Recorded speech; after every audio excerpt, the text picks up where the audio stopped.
आपका स्वागत है। तो आज का हमारा टॉपिक है अक्षांश और देशांतर। तो हम समझेंगे अक्षांश और देशांतर क्या होते हैं, वो भी काफ़ी आसान तरीके से। तो आप पूरा वीडियो देखिए। सबसे पहले हम ग्लोब देख लेते हैं, क्योंकि इन दोनों के अध्ययन के लिए हमको ग्लोब को समझना ज़रूरी है। तो सबसे पहले देखते हैं ग्लोब क्या है। ग्लोब एक पृथ्वी का एक छोटा मॉडल है। इसके बाद में सवाल आता है कि हम ग्लोब का यूज़ क्यों करते हैं। जैसे हमको जब संपूर्ण पृथ्वी का अध्ययन करना होता है तो हम ग्लोब का यूज़ करते हैं। अगर हमको किसी छोटे पार्ट का अध्ययन करना होता है तो हम ग्लोब का यूज़ नहीं करते हैं, हम मैप का यूज़ करते हैं। इसके अलावा ग्लोब की एक खासियत ये है कि ग्लोब पर जो देशों को, महाद्वीपों को तथा महासागरों को, उनके जो सही आकार है उसमें इसमें दर्शाया जाता है। अब इस डायग्राम में हम देख रहे हैं कि एक तिरछी सुई इसमें ग्लोब में पड़ी होती है, जिसको हम अक्ष कहते हैं। और ये अक्ष ये सुई जो है जिन दो भागों से होकर गुजरती है उनको हम उत्तरी ध्रुव व दक्षिणी ध्रुव कहते हैं। ऊपर वाले जो भाग को हम उत्तरी ध्रुव कहते हैं और नीचे वाले यहाँ के भाग को हम दक्षिणी ध्रुव कहते हैं। अब लेकिन ग्लोब में और पृथ्वी में अंतर ये है कि ग्लोब में जैसे ये सुई होती है, लेकिन हमारी पृथ्वी में ऐसी कोई सुई नहीं होती है, या हमें कह सकते हैं पृथ्वी हमारी एकदम फ्री रोटेट करती रहती है। जबकि इसमें क्या होता है, इसमें सुई की सहायता से इसको रोटेट किया जाता है। ग्लोब पर एक काल्पनिक रेखा होती है जो ग्लोब को दो बराबर बराबर के हिस्सों में बांट देती है। तो उस रेखा को हम कहते हैं विषुवत वृत्त। ये बहुत ही इम्पॉर्टेंट है, उसको हम कहते हैं विषुवत वृत्त। इसके अलावा जो दो बराबर बराबर भाग होते हैं, जो ऊपर वाला जो भाग होता है उसको हम उत्तरी गोलार्ध कहते हैं, और जो नीचे वाला जो भाग होता है उसको हम दक्षिणी गोलार्ध कहते हैं। इसके अलावा जो विषुवत वृत्त के समांतर जो भी रेखाएं होती हैं ऊपर और नीचे, उनको हम अक्षांश कहते हैं, या फिर समानांतर रेखा भी इनको कहते हैं। इनकी खासियत ये होती है कि ये सभी समानांतर होती हैं और इनकी जो लंबाई है वो सबसे ज़्यादा कहाँ पर होती है, क्वेश्चन आता है, सबसे ज़्यादा लंबाई होती है विषुवत वृत्त पर, और उसके बाद में धीरे धीरे इनकी लंबाई कम होती चली जाती है, और जैसे ये ध्रुव पे पहुँचती है तो इनकी लंबाई एकदम कम हो जाती है और आखिर में ये यहाँ पर एक बिंदु के रूप में रह जाती हैं।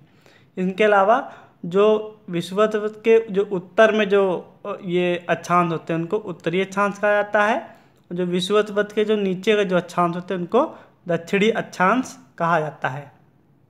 इसके अलावा जो विषुवत वृत्त होता है ये हमारा 0 डिग्री अक्षांश होता है। इसके अलावा इधर से अगर हम बढ़ते चले जाएंगे तो यहाँ से 0 से 90 डिग्री इधर और 0 से 90 डिग्री दक्षिणी गोलार्ध में। तो कुल मिला के अगर हम क्वेश्चन आता है कि कितने अक्षांश रेखाएं होती हैं, तो एक तो हमारी ये 0 डिग्री विषुवत वृत्त हो गई, प्लस 90 हमारे अक्षांश उत्तरी गोलार्ध में हो गए और 90 अक्षांश हमारे दक्षिणी गोलार्ध में हो गए। तो हमारे कितने कुल अक्षांश रेखाएं कितनी होती हैं, 181। तो क्वेश्चन बहुत पेपर में आते हैं कि जो है कितनी टोटल अक्षांश रेखाएं कितनी होती हैं, तो 181 टोटल अक्षांश रेखाएं होती हैं। इसके अलावा जो हमारा 90 डिग्री उत्तर जो अक्षांश होता है वो उत्तरी ध्रुव को दर्शाता है, और जो 90 डिग्री दक्षिणी अक्षांश होता है वो हमारा दक्षिणी ध्रुव को दर्शाता है। यहाँ पर एक बात बहुत इम्पॉर्टेंट है कि जो भी अक्षांश होता है उसके आगे हम उत्तर या दक्षिण जरूर लिखते हैं। जैसे कि अगर उत्तरी अक्षांश होगा तो उसके आगे हम उत्तर लिखेंगे, अगर दक्षिणी अक्षांश होगा तो वहाँ पे हम दक्षिण लिखेंगे। शॉर्ट फॉर्म में इसको ऊ बना देते हैं उत्तर को, और द को दक्षिण को दा बना देते हैं। जैसे कि 20 डिग्री उत्तर 20 डिग्री दक्षिण, तो इस तरह से हम उत्तर दक्षिण करके उसको बांटते हैं।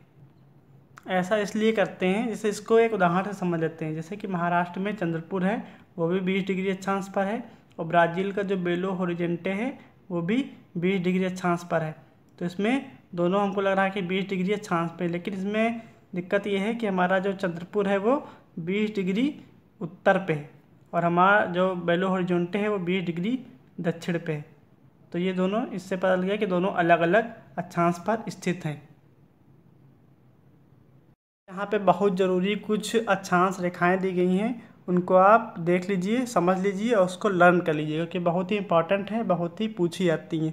जैसे कि अगर हम उत्तरी गोलार्ध में जो ऊपर वाला भाग है हमारा उत्तरी गोलार्ध में देखें तो सबसे ऊपर हमारा जो 90 डिग्री उत्तर होता है उसको हम कहते हैं उत्तरी ध्रुव, ठीक है। तो उसके बाद में हमारा जो 66.5 डिग्री उत्तर होता है उसको हम कहते हैं उत्तरी ध्रुव वृत्त। उसके बाद में जो हमारे 23.5 डिग्री उत्तर होता है उसको हम क्या कहते हैं, कर्क रेखा। तो ये भी याद कर लीजिए कि कर्क रेखा हमारे भारत के लगभग बीच से होके जाती है। इसका मान कितना है 23.5 डिग्री उत्तर। ठीक है, उसके बाद में हमारा जो 0 डिग्री जो होता है अक्षांश उसको हम कहते हैं विषुवत वृत्त, ये तो हम बता ही चुके हैं। उसके बाद में 23.5 डिग्री दक्षिण जो होती है उसको हम कहते हैं मकर रेखा। ठीक है, उसके बाद में जो हमारे 66.5 डिग्री दक्षिण जो होती है उसको हम कहते हैं दक्षिणी ध्रुव वृत्त। और जो 90 डिग्री दक्षिण होता है जो पॉइंट उसको हम कहते हैं दक्षिणी ध्रुव। तो इसमें आपको उत्तर और दक्षिण का विशेष ध्यान रखना है। जैसे अगर हम 23.5 डिग्री उत्तर लिख देंगे तो वो कर्क रेखा हो जाएगी। अगर 23.5 डिग्री उसके आगे हम अगर दक्षिण लिख देंगे तो वो मकर रेखा हो जाएगी। तो ये कुछ महत्वपूर्ण अक्षांश रेखाएं हैं, इनको आप बिल्कुल याद कर लीजिए। अब इसके बाद हम पृथ्वी के कुछ ताप कटिबंध देख लेते हैं। तो सबसे पहले हम देखते हैं उष्ण कटिबंध के बारे में। तो जो हमारी कर्क रेखा है और जो हमारी मकर रेखा है इसके बीच में जो जितने भी अक्षांश पड़ते हैं उसमें साल में एक बार जो सूर्य जो है सर के एकदम ठीक ऊपर होता है। इस कारण जो ये क्षेत्र होता है इसमें बहुत ज़्यादा सूर्य की ऊष्मा प्राप्त होती है और इसको उष्ण कटिबंध कहा जाता है। तो देख लीजिए कर्क रेखा और मकर रेखा के बीच में उष्ण कटिबंध होता है। तो अब हम शीतोष्ण कटिबंध के बारे में देखेंगे। तो होता क्या है, जो हमारा उष्ण कटिबंध है वहाँ पे सूर्य की किरणें सीधी पड़ती हैं, लेकिन जब हम इधर से थोड़ा सा ऊपर जाते हैं तो यहाँ पे सूर्य की किरणें तिरछी पड़ती हैं और दोपहर में कभी भी सूर्य जो होता है हमारे सिर के ऊपर नहीं होता है। तो क्या होता है, यहाँ पर कम ऊष्मा प्राप्त होती है। यहाँ पर हम कह सकते हैं टेम्परेचर मीडियम रहता है, बीच में रहता है, इसीलिए इसको हम शीतोष्ण कटिबंध कहते हैं। तो ये कहाँ पाया जाता है, ये हमारा जो उत्तरी गोलार्ध में अगर हम देखें तो हमारा कर्क रेखा और उत्तरी ध्रुव वृत्त के बीच में हमारा ये पाया जाता है। उसके अलावा अगर हम दक्षिणी गोलार्ध में देखें तो ये कहाँ पाया जाता है, ये मकर रेखा और दक्षिणी ध्रुव वृत्त के बीच में हमारा शीतोष्ण कटिबंध पाया जाता है। उत्तरी गोलार्ध में से उत्तरी शीतोष्ण कटिबंध कहते हैं, दक्षिणी गोलार्ध में से दक्षिणी शीतोष्ण कटिबंध कहते हैं। तो अब हम देखेंगे कि शीत कटिबंध कहाँ पाया जाता है। तो हम उत्तरी गोलार्ध की बात करें तो जो हमारा उत्तरी ध्रुव वृत्त है और उत्तर ध्रुव के बीच में ये हमारा पाया जाता है, इसे क्या कहते हैं, उत्तरी शीत कटिबंध कहते हैं। अगर हम दक्षिण गोलार्ध की बात करें तो दक्षिणी ध्रुव वृत्त और दक्षिण ध्रुव के बीच में ये पाया जाता है, यहाँ पे इसको दक्षिणी शीत कटिबंध कहते हैं। तो यहाँ पर होता क्या है, सूरज की किरणें काफ़ी ज़्यादा तिरछी पड़ती हैं, जिससे क्या होता है बहुत कम ऊष्मा यहाँ पर प्राप्त होती है और यहाँ पर बहुत ज़्यादा ठंडक पड़ती है, इसीलिए इसको हम शीत कटिबंध कहते हैं। देशांतर रेखाओं के बारे में देखेंगे। जैसे किसी भी स्थान की हमको स्थिति पता करनी है तो हमको अक्षांश के अलावा देशांतर रेखाओं का भी ज्ञान होना ज़रूरी है। बिना देशांतर रेखा के हम स्थिति पता नहीं कर सकते। तो ये कैसी रेखाएं होती हैं, ये हम कह सकते हैं उत्तरी ध्रुव से निकलती हैं, दक्षिणी ध्रुव को जाती हैं। इसके अलावा इन सभी रेखाओं की जो लंबाई समान होती है, कोई भी रेखा छोटी नहीं होती, कोई भी रेखा बड़ी नहीं होती। इसके अलावा अगर हम देखें तो ध्रुव की ओर अगर हम बढ़ते चले जाएंगे तो वहाँ पे इनकी दूरी कम होती चली जाएगी और ध्रुव पर पहुँचते पहुँचते इनके बीच की दूरी एकदम शून्य हो जाएगी और ये आपस में सारी रेखाएं मिल जाएंगी।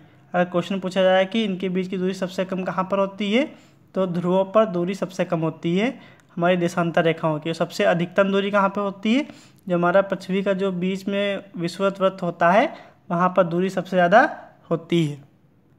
इनके बीच की दूरी को हम कैसे मापते हैं, इनके बीच की दूरी को हम देशांतर के अंशों में मापते हैं। इसके अलावा प्रत्येक अंश को हम मिनट में डिवाइड करते हैं और प्रत्येक मिनट को हम सेकंड में डिवाइड करते हैं। इसके बाद में हम इसको मापते हैं। जैसे हम अक्षांश में क्या करते हैं, वहाँ पे हम कुछ मुख्य अक्षांश मान लेते हैं लेकिन यहाँ पे हम देशांतर में मुख्य अक्षांश कैसे मानेंगे, ये काफ़ी कठिन था। तो इसलिए हमने क्या किया, जो ग्रीनिच है जहाँ पे ब्रिटिश राजकीय वेधशाला स्थित है वहाँ उसको हमने प्रमुख यामोत्तर मान लिया। तो इससे हम 180 डिग्री पूर्व और 180 डिग्री पश्चिम तक की हम गणना करते हैं। इसके अलावा जो हमारा 0 डिग्री देशांतर है और हमारा 180 डिग्री देशांतर है वो दोनों मिलके पृथ्वी को 2 गोलार्धों में विभक्त कर देते हैं, एक है पश्चिमी गोलार्ध और एक है पूर्वी गोलार्ध। इसीलिए अगर हमको किसी स्थान का देशांतर लिखना होता है तो उसके आगे हम पश्चिम अथवा पूर्व जरूर लिखते हैं, ताकि हमको पता चले कि ये पश्चिमी गोलार्ध के लिए दिखाया जा रहा है या पूर्वी गोलार्ध के लिए दिखाया जा रहा है। इसके अलावा यहाँ पे एक और बात ज़रूरी है कि जो 180 डिग्री पूर्व देशांतर है और जो 180 डिग्री पश्चिम जो देशांतर है वो दोनों एक ही रेखा पर स्थित हैं। अब तो आप समझ गए होंगे कि अक्षांश और देशांतर क्या होते हैं और उनका यूज क्यों किया जाता है। अक्षांश और देशांतर रेखाओं की मदद से हम पृथ्वी की किसी भी स्थान की स्थिति आसानी से पता कर सकते हैं, चाहे वो कितना ही छोटा क्यों ना हो। देशांतर के बारे में देखेंगे तो समय मापने का सबसे ज़्यादा साधन है वो है पृथ्वी, सूरज और चंद्रमा की गति।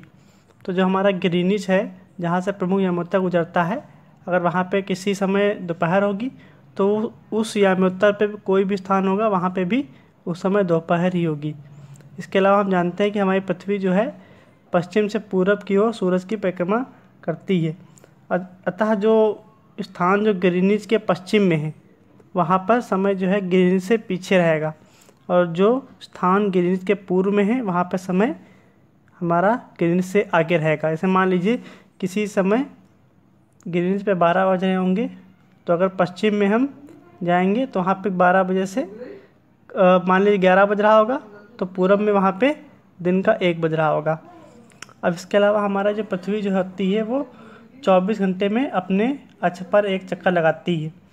तो हम कह सकते हैं कि पृथ्वी हमारी 24 घंटे में 360 डिग्री घूम जाती है। तो हम कह सकते हैं कि हमारी पृथ्वी 1 घंटे में 15 डिग्री घूम जाती है। तो बहुत इंपॉर्टेंट फैक्ट है, इसको नोट कर लिए। हमारी पृथ्वी जो है 1 घंटे में 15 डिग्री घूमती है। अगर हम देखें तो 1 डिग्री कितने समय में घूमती है? 1 डिग्री घूमने में पृथ्वी को 4 मिनट का समय लगता है। तो हम कह सकते हैं कि जब हमारे ग्रीनिच पे 12 बज रहे होंगे दोपहर के, तो अगर हम 15 डिग्री पूर्व में जाएंगे तो वहाँ पे दोपहर का 1 बज रहा होगा। अगर हम 15 डिग्री पश्चिम में जाएंगे तो वहाँ पे दोपहर का सुबह का 11 बज रहा होगा। इसके अलावा जो हमारा 0 डिग्री जो याम्योत्तर होता है, यानी कि जो हमारा प्रधान याम्योत्तर होता है, वहाँ पे अगर दोपहर के 12 बज रहे होंगे तो 180 डिग्री याम्योत्तर पे रात के 12 बज रहे होंगे। अब बात आती है कि हम मानक समय क्यों मानते हैं। ऐसा इसलिए होता है कि जो अलग अलग याम्योत्तर होते हैं वहाँ पे जो स्थान होते हैं उनके स्थानीय समय में काफ़ी अंतर होता है, इसीलिए हम मानक समय को मानते हैं ताकि उसमें दिक्कत ना हमको आए। जैसे मान लीजिए भारत में जो गुजरात का द्वारिका है और जो असम का डिब्रूगढ़ है, वहाँ के स्थानीय समय में 1 घंटे 45 मिनट का अंतर है। इसीलिए जब हम ट्रेन का टाइम टेबल बनाते हैं तो उसमें दिक्कत आएगी कि 2 घंटे का फ़र्क है, तो हम टाइम टेबल कैसे बनाएंगे। तो इसलिए हमको मानक समय मानना पड़ता है। तो इसलिए हम जो भारत में जो 82.5 डिग्री पूर्व जो याम्योत्तर है उसको हम लोगों ने भारत का मानक समय माना है। इसे भारतीय मानक समय के नाम से जाना जाता है, या फिर इसको इंडियन स्टैंडर्ड टाइम IST कहते हैं। तो कुछ क्वेश्चन है बहुत इंपॉर्टेंट है, इनको हम देख लेते हैं। कि इसे प्रमुख याम्योत्तर है 90 डिग्री, 0 डिग्री या 60 डिग्री। तो प्रमुख याम्योत्तर है 0 डिग्री। शीत कटिबंध किसके नज़दीक पाया जाता है? ध्रुवों के, विषुवत वृत्त के या कर्क रेखा के। तो ये पाया जाता है ध्रुवों के। इसके अलावा देशांतरों की कुल संख्या है कितनी है? 360, 180, 90 बहुत इंपॉर्टेंट है। टोटल देशांतर हैं 360। दक्षिणी ध्रुव वृत्त स्थित है उत्तरी गोलार्ध में, दक्षिणी गोलार्ध में या पूर्वी गोलार्ध में? तो है हमारा दक्षिणी गोलार्ध में। ग्रिड जाल है अक्षांश और देशांतर का, कर्क व मकर रेखा का, उत्तरी ध्रुव तथा दक्षिणी ध्रुव का। तो इसमें क्या है? अक्षांश और देशांतर का। तो फ्रेंड्स, अगर आपको वीडियो अच्छी लगे तो इसको लाइक और शेयर करें।